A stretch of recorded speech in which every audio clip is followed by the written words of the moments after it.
প্রশংসা কার? চিল্লিয়া বলেন। এই যে আল্লাহ পানির মধ্যে কত রকমের নিয়ামত, বাতাসের মধ্যে কত রকমের নিয়ামত। শীতকালে শীত না পড়লে স্বাস্থ্য ভালো থাকে না, বিশ্বাস হয় এটা?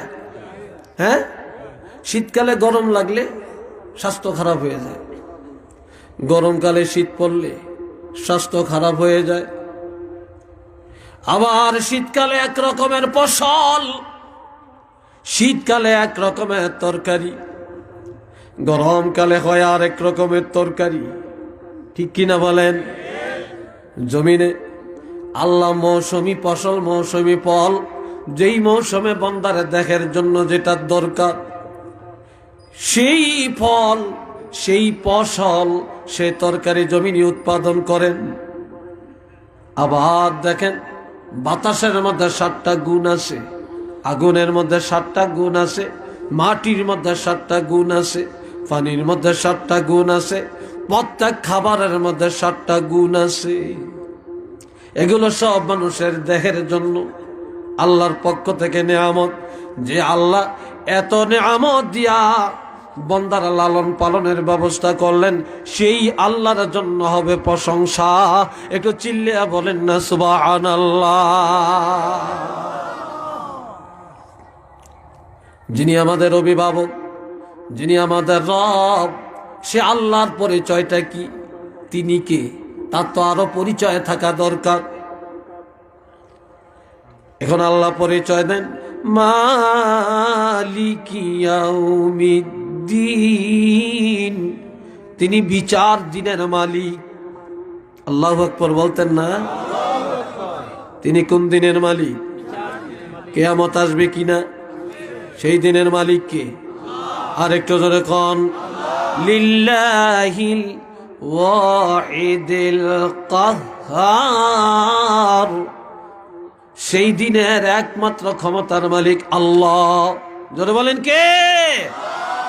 সেই বিচার দিনের মালিক যে আল্লাহ, যে আল্লাহর কাছে দেওয়া লাগবে, যে আল্লাহই রক্ষাকারী, যে আল্লাহই নাজাত দানকারী, তিনি জান্নাত দিবেন, তিনি জাহান্নাম দিবেন।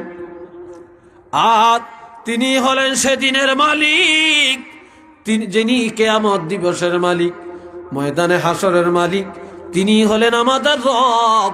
সে আল্লাহর জন্যই হলো প্রশংসা। কেননা যারা সেই রবের প্রশংসা করে, কিয়ামত দিবসে, বিচার দিবসে তাদের হিসাব নিকাশ আল্লাহর পক্ষ থেকে সহজ হয়ে যাবে এবং তারাই সাহাবায়ে কেরামের সাথে জান্নাতে যাবে। একটু চিল্লিয়ে বলেন না সুবহানাল্লাহ। বিচার দিনের মালিক যে আল্লাহ, সে আল্লাহ, সে আল্লাহর দাসত্ব আমরা কিভাবে করব?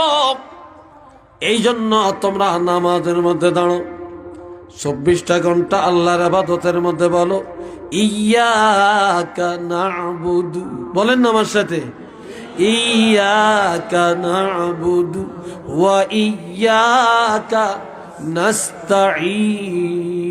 নাস্তাঈন। আল্লাহ আমাদের ইবাদত একমাত্র তোমার জন্য। আমরা ইবাদত করব কার জন্য? চিল্লিয়া বলেন, আর একটু জোরে বলেন। যে ইবাদত হয় আল্লাহর জন্য সেটার নাম হলো ইবাদত, এটা হলো ঈমান। আর যে ইবাদত আল্লাহর জন্য হয় না, মানুষের জন্য হয়, এটার নাম শিরক, এটার নাম শিরক। এজন্য আল্লাহ বলেন ফামান কানা ইয়ারজু লিকা রাব্বিহি ফালইআমাল আমালান সালিহা ওয়ালা ইউশরিক বিইবাদাতি রাব্বিহি আহাদা। আপনাকে কষ্ট লাগতেছে? এরা কো যাচ্ছে? এসব উসব কিনতে, হ্যাঁ এসব উসব কিনতে। যাক, মজাক করলাম, মাইন্ড করিয়েন না। বাবাজিরা রে আমার, খুব খেয়াল করেন, যার ইবাদতটা হয় মানুষের দেখানোর জন্য, যার নামাজ হয় মানুষের জন্য, যে রোজা রাখে মানুষের কাছে নাম ফুটানোর জন্য, যে তসবিহ পড়ে মানুষের দেখানোর জন্যে, যে দান করে মানুষের দেখানোর জন্যে, যে হজ করে নিজের নামের জন্যে, নামের জন্যে যারা ইবাদত করে এটা শিরক। সারা জীবন যদি এইভাবে মানুষকে দেখানোর জন্য ইবাদত করে, সারা জীবন ইবাদত করেও সে জাহান্নামে যাবে।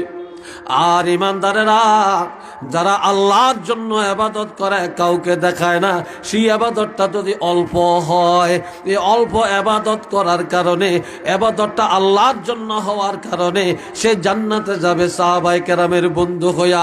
চিল্লিয়ে বলেন না সুবহানাল্লাহ।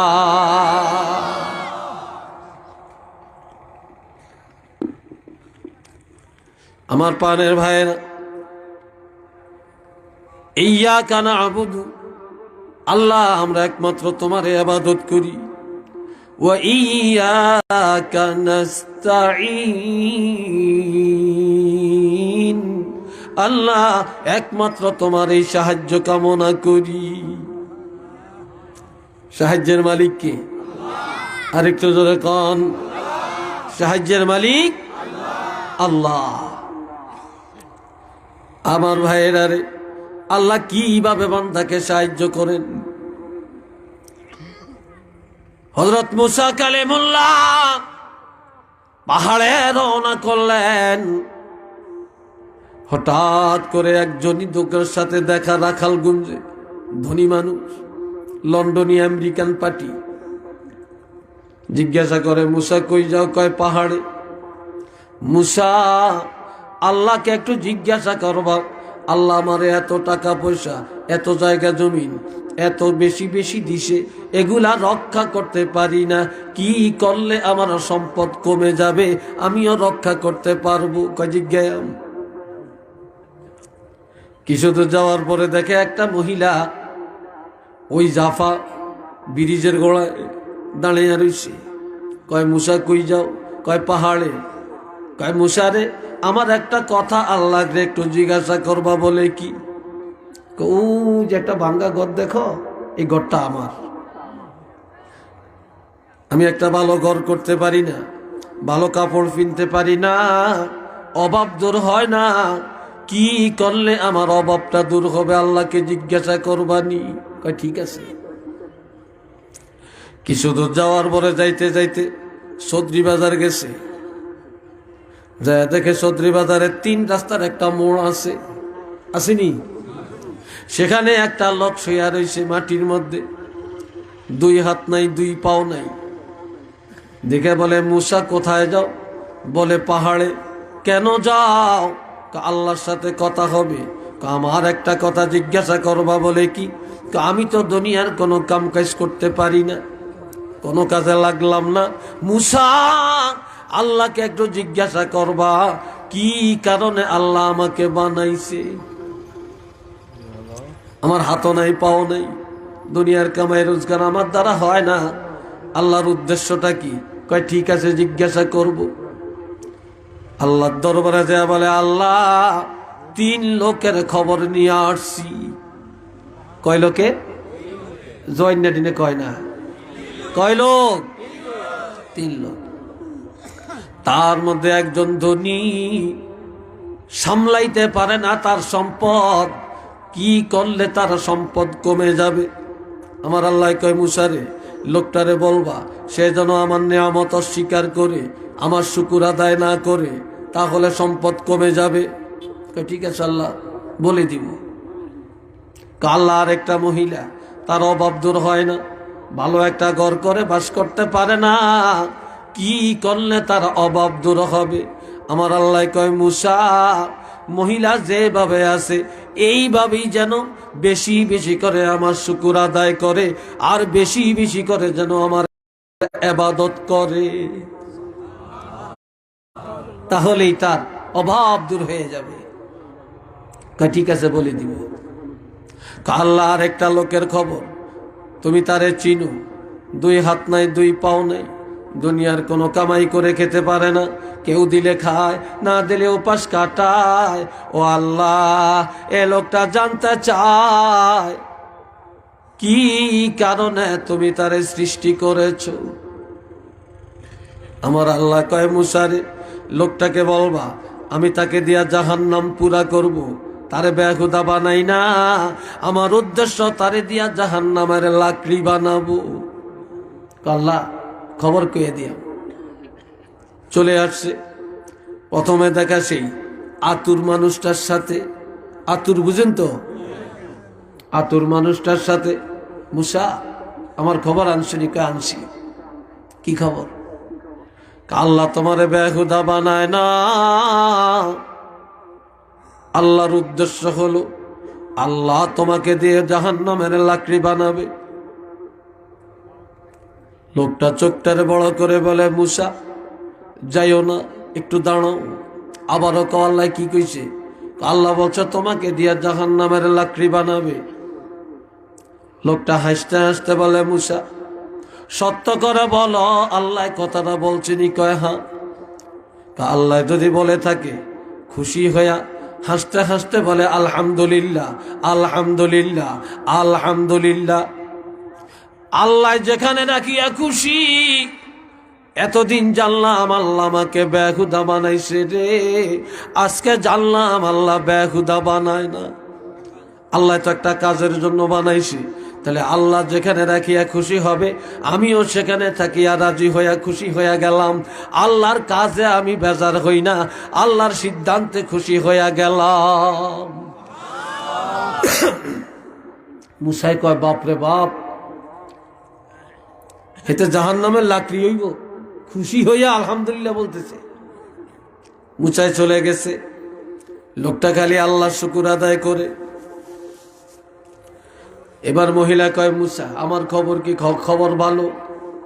আল্লাহ তোমারে যা কিছু দিছে বাঙ্গা হোক আর যাই হোক, তোমার অভাব অনটন যা আছে এর উপরে তুমি খুশি হইয়া থাকো, বেশি বেশি আল্লাহর শুকর আদায় করো, রবের হুকুম মেনে চলো, আল্লাহর দাসত্ব করো, তোমার অভাব মিটে যাবে। মহিলাটা মুখটারে ভেঙ্গে কই মুসা বিল্লাহ আবার পয়গম্বর হইছে, এটা একটা খবর নিয়ে এসে আল্লাহর লগে আবার কথা কইতে যায়, এরকম না খবর নিলে এসে মুসা। আল্লাহ লইছিল এই কথাটা বলতে, এত চেষ্টা করলাম অভাব যায় না, যেভাবে আসি এইভাবে থাকবো, এটা কি বললা? মুসাই কয় আল্লাহর কথা তোমারে জানাইছি, তুমি মানলে মানো, না মানলে নাই, আমি চলে যাই। কিছু দূর যাওয়ার পরে হালকা একটা বাতাস আসছে। কি আসছে? হালকা একটু বাতাস এসছে। মহিলার ভাঙ্গা চূড়া ঘরটা উড়াইয়া কোথায় নিয়ে ফালাইছে খবর নাই। পিছে পিছে ডাকে মুসা মুসা মুসা। কই কিতা কিতা? কয় আমার তো চালান শেষ। কয় কি হয়েছে? কয় বাতাসে আমার ঘরটা কোথায় নিয়ে ফালাইছে, এখন যে আমি একটু আশ্রয় নিয়ে আমি এইটাও তো নাই। কয় কা? এবার বেটকাই থাকো। আল্লাহ না বলছে যা দিছে তা নিয়ে শুকর আদায় করো? তুমি আল্লাহর শুকর আদায় করো না, আল্লাহ যা দিছে তাও নিয়ে গেছে। গেছে ধনির কাছে। ধনী কয় মুসা আমার খবর কি? কয় খবর ভালো। কয় তুমি যদি আল্লাহর নেয়ামত অস্বীকার করো নেয়ামত কমে যাবে, রক্ষা করতে পারবে। ধনীকে আল্লাহ এই কথা বলছে? কয় হ্যাঁ। সাথে সাথে ধনী সেজদায় যায় কান্দে আর কয় আল্লাহ জীবনে কোনো দিন অভাব দেখাইলা না, একবেলা না খাওয়াইয়া রাখলা না, কারে দরজায় হাত পাতাইলা না। ও আল্লাহ এত সুখে শান্তিতে রাখলা, এত নেয়ামত দিলা, এত নেয়ামত খাওয়াইলা, আজকে তোমার নেয়ামত অস্বীকার করবো কেমনে? এটা আমার দ্বারা সম্ভব হবে না। যতদিন আমি বাঁচবো ততদিন তোমার এই নেয়ামতের শুকর আদায় করব, তোমার নেয়ামত ভোগ করে তোমার দাসত্ব করে যাব। একটু চিল্লিয়া বলেন না সুবহানাল্লাহ। ইয়্যাকা না'বুদু ওয়া ইয়্যাকা নাস্তাঈন। তোমার ইবাদত করব, তোমার সাহায্যই প্রার্থনা করি। এই সময় আমার আল্লাহ মুসা কালিমুল্লাহকে বলে মুসা রে, এ মুসা ধনীরে জানিয়ে দে তার ধন আরো বেড়ে যাবে, তবে রক্ষা করার ক্ষমতা আমি আল্লাহ তাকে দিব একমাত্র আমার দাসত্বের মাধ্যমে, আমার শুকুর আদায় করার কারণে। উচ্চ আওয়াজে বলেন না সুবহানাল্লাহ। মুসাই বাড়িতে রওনা করছে। আমার আল্লাহ কয় যাইস না, কয় যাইস না, কয় কেন? হে আতুর লোকটার কাছে আবার যা। কার কাছে? আতুর লোকটার কাছে, যার হাত নাই পাও নাই, যাকে দিয়া জাহান্নামের লাকড়ি বানাবো। খবরটা পায়া এ লোকটা আমার শুকুর আদায় করে। লোকটারে জানাইয়া দাও আমি আল্লাহর শুকুর আদায় করার কারণে হাত দিলাম না, পাও দিলাম না রে। দুনিয়াতে কেউ দিলে খায়, না দিলে উপাস কাটায়, যেখানে ঘুমায় সেখানে বাথরুম। জীবনে কত পোকামাকড়ে কামড় দিল, নিজে চুলকাইতেও পারে না রে। মুসা এই লোকটারে দিয়া জাহান্নাম পূর্ণ করব, খবরটা পাইয়া সে আমার উপর বেজার না হয়ে আমার সিদ্ধান্তের উপরে রাজি হইয়া শুকুর আদায় করলো। যার কারণে তাকে জানিয়ে দাও আমি তাকে দিয়া জাহান্নামের লাকড়ি বানাবো না। এই লোকটাকে দিয়া আমি আল্লাহ জান্নাতুল ফেরদাউস পূর্ণ করে দিব।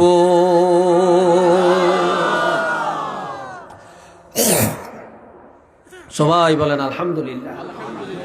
পানি নাই এখানে, পানি কষ্ট হচ্ছে না? আল্লাহ তিনি হলেন আমাদের রব, যিনি জান্নাতীর জাহান্নামী বানায়, জাহান্নামীরাও জান্নাতি বানায়, যিনি তকদিরকে পরিবর্তন করে। সুবহানাল্লাহ কোন না? মারহাবা বলেন না আর একটু জোরে। আর এইটা তাদের জন্য যারা সাহাবায়ে কেরামের নিয়ম নীতির উপরে জীবন গঠন করে। এরপরে আমার আল্লাহর কাছে ঈমানদারেরা বলবে ইহদিনাস সিরাতাল মুস্তাকিম। আল্লাহ কয় বান্দারে তোমরা আমার ইবাদত করো, আমার কাছে সাহায্য চাও। কি চাও? কোন সাহায্যটা চাও? ধনী হবেন, বাড়ি করবেন, লন্ডন যাবেন, আমেরিকা যাবেন, জাপান যাবেন, সন্তানের বাপ হবেন, সন্তানের মা হবেন, আপনি দুনিয়াতে প্রতিষ্ঠিত হবেন, মেম্বারিতে পাশ করবেন, চেয়ারম্যান বোর্ডে পাশ করবেন। কি কথা ঠিক কিনা? আল্লাহর কাছে সাহায্য কোনটা চাইবেন? এই জন নির্বাচন আইছে, হয়ে গেছি না? আপনার কথা সব হয়ে গেছে? কবে হয়েছে? হ্যাঁ, চেয়ারম্যান সাহেব না? এই তো মাশাআল্লাহ, আল্লাহ সাহায্য করছে। হ্যাঁ, কথা ঠিক না? ভাবি গো ভাবি, কি সুন্দর করিয়া জারি কয়, ভাবি সাবরে কইয়া যায় অমক মার্কায় ভোটটা চাই। কি কথা ঠিক নি না? শাশিজিকে বলে যাই নৌকা মার্কায় ভোটটা চাই, আনারস মার্কায় ভোটটা চাই। কয়নি? কেন কয়নি? ভোটটা লয়া আন্ডা বাচ্চা দিবি বলে মুরগি খাইলি গলার ধান। আন্ডা ওনা বাচ্চা ওনা মুরগি তুই বড় না ফরমান। কি কথা ঠিক কিনা? তবে সব আবার একরকম না। সব কি একরকম? কোন চেয়ারম্যান সরকারি টাকার দিকে চায় না, নিজের পকেটের টাকা দিয়ে জনগণের কাজ করে। করেনি? করে। আল্লাহ আপনাকে চেয়ারম্যানেরও তৌফিক দান করুক। সবাই কোন আমিন। আবার অনেকে আন্ডা দিব, বাচ্চা দিব, ঘর হইতেন তো ফাঁকা করিয়া দিব। কি কথা ঠিক কিনা? হেলিকপ্টারে সিলেট যাইতে পারবো, সব করিয়া দিব। মাশাআল্লাহ, চরিত্র ফুলের মতো পবিত্র। তারপরে এইভাবে কইয়া টইয়া ভোট টোট নিয়া এইবার যখন পাশ করিয়া লায়, এইবার মাশাআল্লাহ। কি কথা ঠিক কিনা? হ্যাঁ, আহা, এখন যেইভাবে করে করে যায় একটা ভোটের জন্য, প্রেসিডেন্টের ভোটের যেই দাম, আর ওই ফুটপাতের লোকের ভোটটারও সেই দাম। কি কথা ঠিক কিনা? ফুটপাতের লোকের ভোটেরও সেই দাম, কিন্তু দেখা যায় বড় লোকের তেল, যার মাথায় তেল আছে সবাই তেল দেয়, কিন্তু গরিবের বোটটার এত দাম ছিল, তখন তার ঘরে গেছে, বাঙ্গা করে দাঁড়াইছে, বাঙ্গা ফিনায় বসছে। আজকে পাশ করিয়া যাওয়ার পর বাড়িতে মেজদানি খাওয়ায়, কিন্তু বড় লোকে দাওয়াত পায়, ওই বস্তিওয়ালা পায় না। কি কথা ঠিক কিনা? হ্যাঁ, এই জন্য বাবাজিরা আল্লাহর কাছে সাহায্য চাবেন। কোন সাহায্য? ইহদিনাস সিরাতাল মুস্তাকিম। আল্লাহ, তুমি আমাদেরকে সরল এবং সঠিক পথে পরিচালিত করো, সরল পথ দেখিয়ে দাও, হেদায়েত দেখিয়ে দাও। কোনটা? যেই পথে সাহাবীরা চলছে। সুবহানাল্লাহ বলতেন না? আরো জোরে বলেন না। যে পথে নবীরা চলছে, যে পথে সাহাবীরা চলছে, যে পথে তাবিঈনরা চলছে, যে পথে তাবিঈ তাবিঈনরা চলছে, যে পথে ওলি আল্লাহরা চলছে, যে পথে শাহজালাল ইয়ামানি আল্লাহর ওলি হইছে, যে পথে আল্লামা সাহেবজাদা ফুলতলি, আল্লামা ফুলতলি রহমতুল্লাহ আলাইহি, ফুলতলির সাহেব কাবলা আল্লাহর ওলি, ওলি আল্লাহ হইয়া ফুলতলির জমিনে শুইয়া আছে। আল্লাহ সেই সরল পথের সাহায্য দান কর। একটু চিল্লিয়া বলেন না সুবহানাল্লাহ।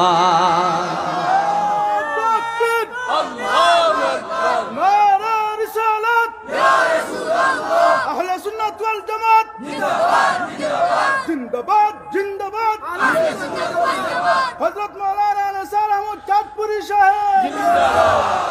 মাশাআল্লাহ, আল্লাহ কবুল করেন। উচ্চ আওয়াজে বলেন আমিন, মোহাব্বতে বলেন সাল্লাল্লাহ।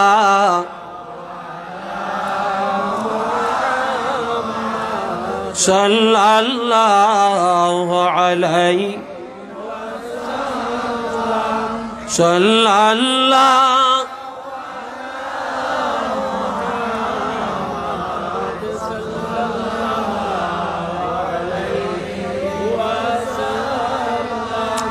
ইহদিনাস সিরাতাল মুস্তাকিম। বলেন আমার সাথে, ইহদিনাস সিরাতাল মুস্তাকিম।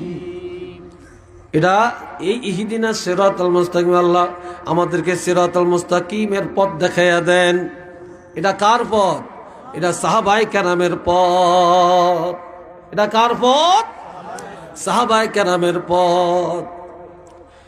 এরে বন্ধুরা আমার, এই সাহাবায়ে কেরামের পথে যদি থাকেন, সাহাবায়ে কেরামদের মধ্যে ৬০ জন সাহাবী হলেন বড়, এরা নবীর খলিফা।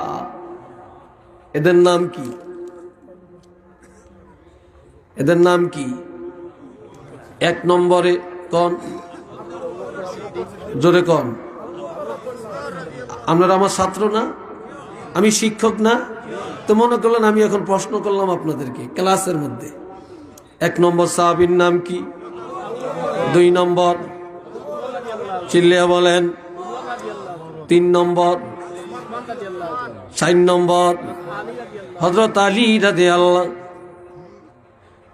এই ৬০ জনের আমি খলিফা বানায়া গেলেন, কারণ ২ জন হলেন নবীর শ্বশুর,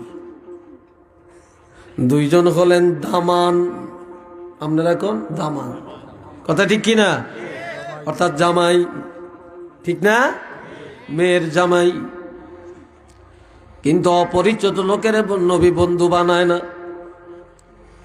অপরিচিত মানুষের নবী সাহাবী বানায় না, দূরের মানুষের নবী সাহাবী বানায় না। কেননা ২ জন বানাইলেন শ্বশুর, ২ জনকে বানাইলেন এরা জামাই। শ্বশুর কোনোদিন জামাইয়ের সাথে দুশ্মনী করে না, জামাইরা কোনোদিন শ্বশুরের সাথে দুশ্মনী করে না। এই কারণে আল্লাহর হাবিব ৬০ জনকে খলিফা বানায়া গেলেন। এর মধ্যে আমাদের জন্য অনেক শিক্ষণীয় বিষয় আছে। আমার ভাইরা রে, হযরত আবু বকরের আদর্শ, তিনি ১ নম্বরের সাহাবী হলেন। তার আদর্শটা কি ছিল একটু শুনেন। তবুকের যুদ্ধের ময়দানে আল্লাহর হাবিব বেশি অর্থের প্রয়োজন হলো।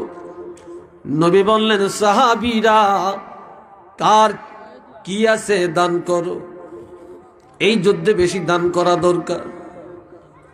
কেউ 4 আনা দেয়, অর্থের 4 আনা দান করে, কেউ অর্ধেক দান করে, কেউ 12 আনি দেয়, কেউ 2 আনা দেয়, সাধ্য মতো দেয়। আর হযরত আবু বকর সিদ্দিক রাদিয়াল্লাহু যা ছিল ঘরের মধ্যে তালাশ করে সব আমার নবীর হাতে দিয়ে দেয়। আরো আসতে কর। নবী জিজ্ঞাসা করে, সিদ্দিক আকবর, ইয়া আবু বকরিন আবকাইতা লি আহলিকা, আবু বকর রে, তোমার সন্তানের জন্য কিছু বাকি রাখো নাই? তোমার পরিবারের জন্য কিছু রাখো নাই? ক্বালা নাম, তিনি বলেন হ্যাঁ। আবকাইতু, আমি বাকি রেখেছি। কি রেখেছ? আবকাইতু লি আহলি আল্লাহু ওয়া রাসূলুহু, আমি আমার ছেলে মেয়ে, আমার পরিবার পরিজন, এদের জন্য আল্লাহ আর আল্লাহর রাসূলকে বাকি রেখে দিয়েছি। আল্লাহ যদি রাজি হয়ে যায়, রাসূল যদি রাজি হয়ে যায়, আমার পরিবারের অভাব থাকবে না। একটু চিল্লে বলেন না সুবহানাল্লাহ। ঠিক নি? এই আবু বকর সিদ্দিক রাদিয়াল্লাহু, একদিন হযরত আয়েশা সহ নবী কথা বলতেছেন ঘরের মধ্যে। অনেক সময় দেখবেন স্বামী স্ত্রী কথা বলতে যাইয়া বিবির আওয়াজ একটু বড় হয়ে যায়। এটা হইলো আপোষের একটা ঝগড়া, ঠিক না? স্বামীরাও তো অনেক সময় ধমক দেয়। আমরা তো সব বড় হুজুর, মাঝে মাঝে সংসারে আমগো মহিলাগত কিছু কথা শুনুন লাগে, এটা কি অস্বীকার করা যাইবনি? ফুলতুলির সাবকাবলা ওনার স্ত্রীর সাথেও কি আপোষের একটু কথা হয় না নি? কি কোন হয় না? একটা হইল মনে মালিন্য, আর একটা হইল আপোষ।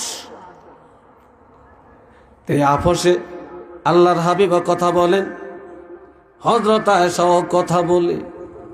তবে আয়েশা সিদ্দিকার গলার আওয়াজটা বড়। গলার আওয়াজটা কি বড় হয়ে গেল। এইটা খাড়াইছি কিনে মাঝখানে হাঁটেন কেন? হেঁটেন না, লড়িয়েন না। হইতে হইতে সোজা হাঁটা দিচ্ছে কেন? হাতটা ঢাকা যাইব।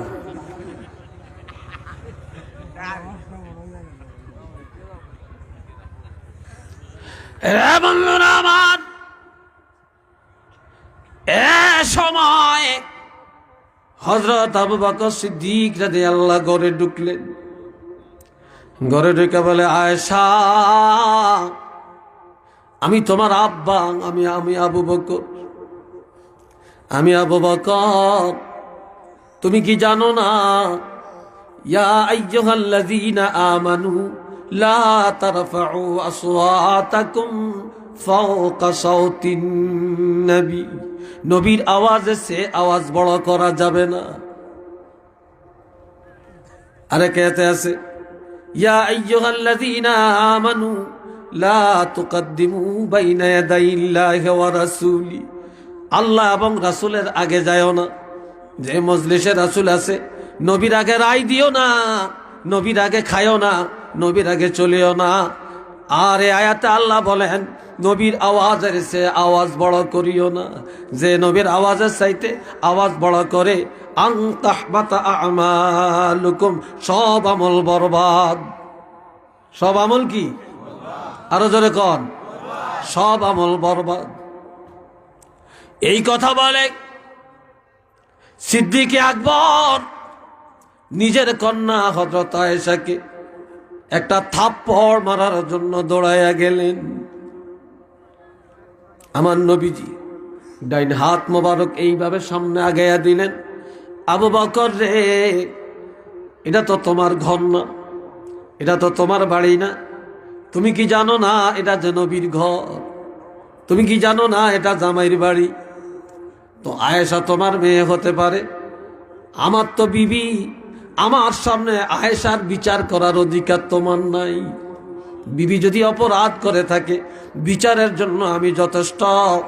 কিন্তু বাপ হইয়া মেয়ের বিচার করতে গেলেন।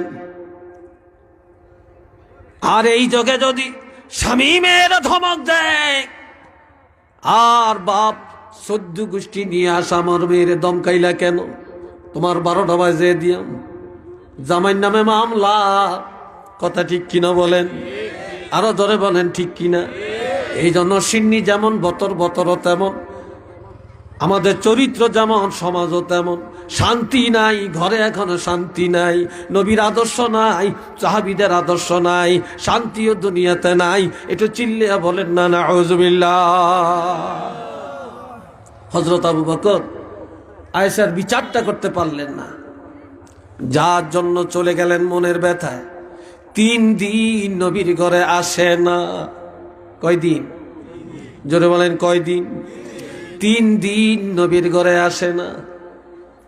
3 দিন পরে মনে মানে না, আবার নবীর ঘরে আসে। এসে দেখতেছে আয়েশাও কথা বলে, নবীও কথা বলে, তবে আয়েশার গলার আওয়াজটা ছোট, নবীজির গলার আওয়াজটা বড়। হযরত আয়েশা কয়, ইয়া রাসূলুল্লাহ, আমি আসতে পারি কিনা? কয় আসেন। নবী ঘরে যেয়া দেখলেন নবীও খুশি, আয়েশাও খুশি। বলেন, ইয়া রাসূলুল্লাহ, 3 দিন আগে মনের ব্যথা নিয়ে চলে যাই, 3 দিন পরে আসিয়া আমার মেয়ের ব্যবহার দেখে, আপনার মনের আনন্দ দেখে আমি আবু বকর আমার মনের ব্যথা ভুলে যাই। আরেকটু চিল্লিয়া কন্যা সুবহানাল্লাহ।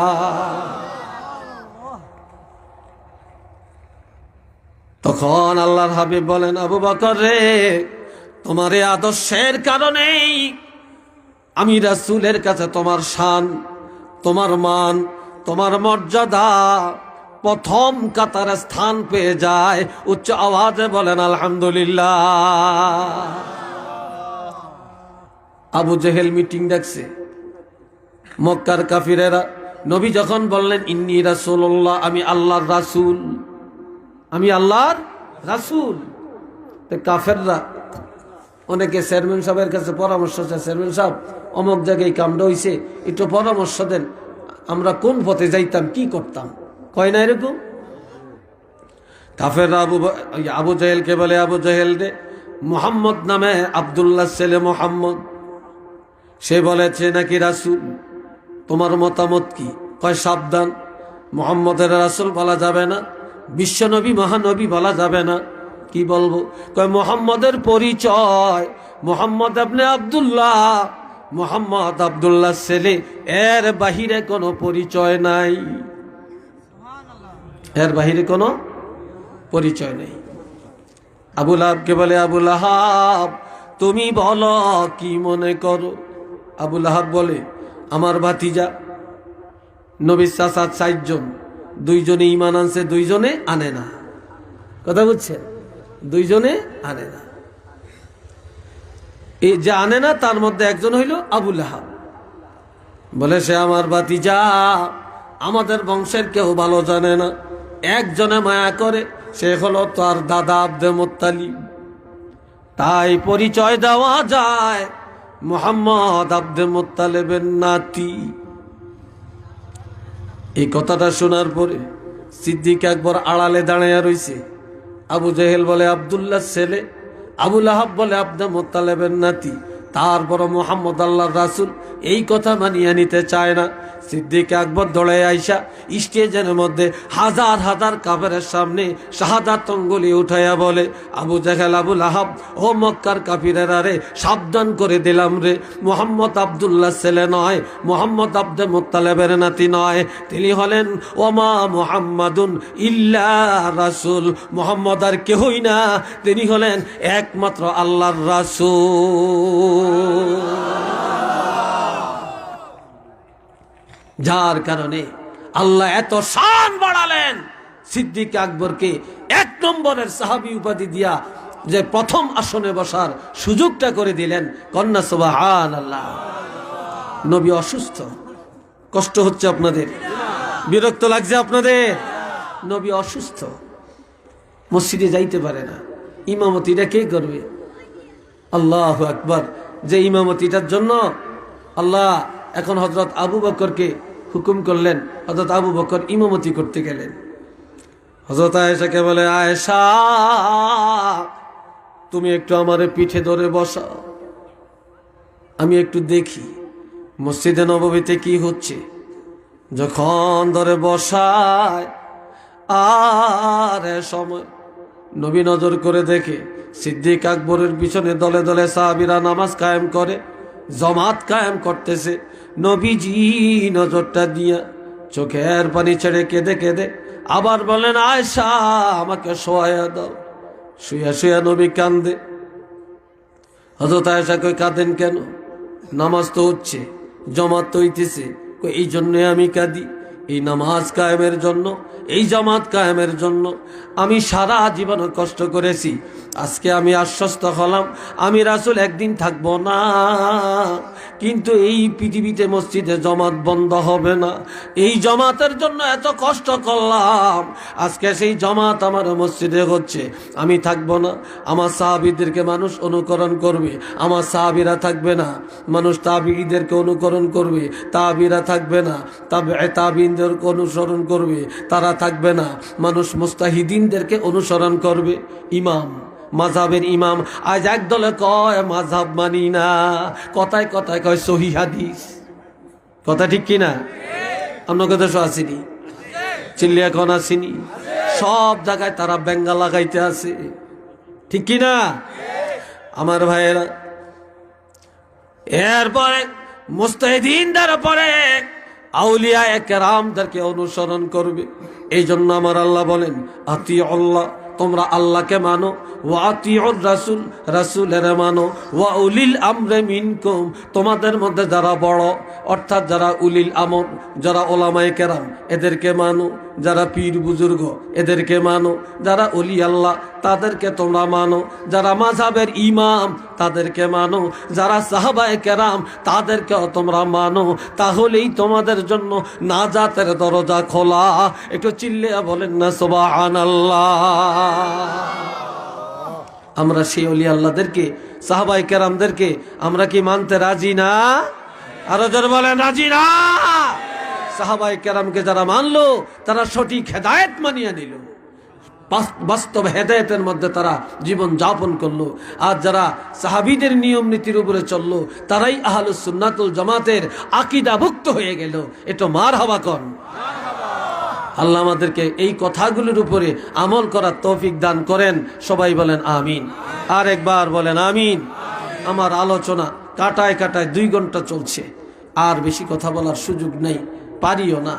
1.5 ঘন্টা কথা বললেই তো, 1 ঘন্টা বললেই তো বুঝেন তো। এরপর আমি 2 ঘন্টার নিচে কোথাও কথা বলি না, এর উপরে বেশি যাই না, হাড়ে কুলায় না। তো এই কথাগুলো আমিও যেন আমল করি, আপনারাও আমল করতে পারেন, আল্লাহ যেন কবুল করেন। বলেন আমিন। সাল্লাল্লাহু আলা সাইয়্যিদিনা ওয়া মাওলানা মুহাম্মদ ওয়া আলা আলিহি ওয়া আসহাবিহি ওয়া সাল্লাম। বালাগাল উলা বিকামালিহি কাশাফাদ দুজা। এটা মাহফিলি দিছে না? কাশাফাদ দুজা। আরেকজন বিমার দোয়া চাইছে 100 টাকা দিয়া, আল্লাহ সুস্থ করেন কোন আমিন। মাশাআল্লাহ। হ্যাঁ, চেয়ারম্যান সাহেব 1000 টাকা দিছেন, আল্লাহ কবুল করেন। সবাই বলেন আমিন। আরেকজনে 500 টাকা দিছেন, আল্লাহ দাদা দাদির নামে আল্লাহ তাদের কবরটা বেহেশতের বাগান বানিয়ে দেন। সবাই বলেন আমিন। আলাউদ্দিন সাহেব 500 টাকা দিছেন, আল্লাহ কবুল করেন। সবাই বলেন আল্লাহুম্মা আমিন। তবাজ্জুল আলী সাহেব 500 টাকা, আল্লাহ কবুল করেন। আমিন বলেন না কেন? আল্লাহ কবুল করেন। মাশাআল্লাহ। জি, এই যে আমার লজিক মাস্টার, এই যে উনি 1000 টাকা, ওনার বাড়িওয়ালি, ওনার বেগম 500 টাকা, আল্লাহ কবুল করেন। সবাই বলেন আমিন। আরো জোরে কোন আমিন। আমার জন্য দোয়া করবেন, আমি আপনাদের জন্য দোয়া করি। আমাদের এই মাহফিলের 2 লোক আছে যারা বিদেশের বিভিন্ন কিছু আছে, সাহায্য সহযোগিতা করছে এবং দোয়া চাচ্ছেন, আপনাদের জন্য একটু দোয়া করবেন। জি, আলহামদুলিল্লাহি রাব্বিল আলামিন ওয়াল আকিবাতু লিল মুত্তাকিন والصلاة والسلام على رسوله الكريم وعلى آله وأصحابه أجمعين. ربنا ظلمنا أنفسنا وإن لم تغفر لنا وترحمنا لنكونن من الخاسرين. رب ارحمهما কামা রব্বায়ানি সগীরা। আল্লাহ মাহফিল কবুল করে নেন, আমাদেরকে মাফ করে দেন, আমাদের মা বাপকে মাফ করে দেন, আমাদের মা বাপ সহ যারা কবরে জান্নাতের বাগান বানিয়ে দেন। যে যেভাবে সহযোগিতা করছে কবুল করেন, দেশ এবং প্রবাস থেকে যারা সহযোগিতা করেছে আল্লাহ কবুল করে নেন। আল্লাহ আমাদের সন্তানগুলোকে আল্লাহ নেক হায়াত দান করেন। রব্বুল আলামিন যতদিন আমরা বেঁচে থাকবো ইহদিনাস সিরাতাল মুস্তাকিমের উপরে চলার তৌফিক দান করে দেন। আল্লাহ সাহাবীদের আল্লাহ নিয়ম নীতির উপরে চলার তৌফিক দান করে দেন। রব্বুল আলামিন আমাদের প্রত্যেকের ওলি আল্লাহ বানিয়ে দেন। আল্লামা সাহেব কেবলা ফুলতুলি রহমতুল্লাহ আলাইহির দরজা বুলন্দ করে দেন। 360 আউলিয়াত রুহানিয়াত আমাদের নসিব করে দেন। আজকের এই জলসা নাজাতের জরিয়া বানায়া দেন। আল্লাহ আল্লাহ আমাদেরকে কবুল করেন, আল্লাহ আমাদেরকে কবুল করেন। আল্লাহ আল্লাহ হাফেজ সাহেব, আফজাল হাফেজ সাহেব অন্ধ মানুষ। আল্লাহ আপনার হাবিব তো বলেছেন যার দুইটা চোখ নাই আল্লাহ সে বেহেশতি মানুষ। আল্লাহ এমন একটা বেহেশতি মানুষ নিয়ে হাত তুলছি, আল্লাহ আমাদের হাতগুলোকে আপনার কবুল করে নেন। ও সাল্লাল্লাহু তাআলা আলা খায়রি খালকিহি মুহাম্মাদিন ওয়া আলা আলিহি ওয়া সাহাবিহি আজমাইন ওয়া জাআল আখিরা কালামিনা ইনদাল মাউত লা ইলাহা ইল্লাল্লাহু মুহাম্মাদুর রাসূলুল্লাহ।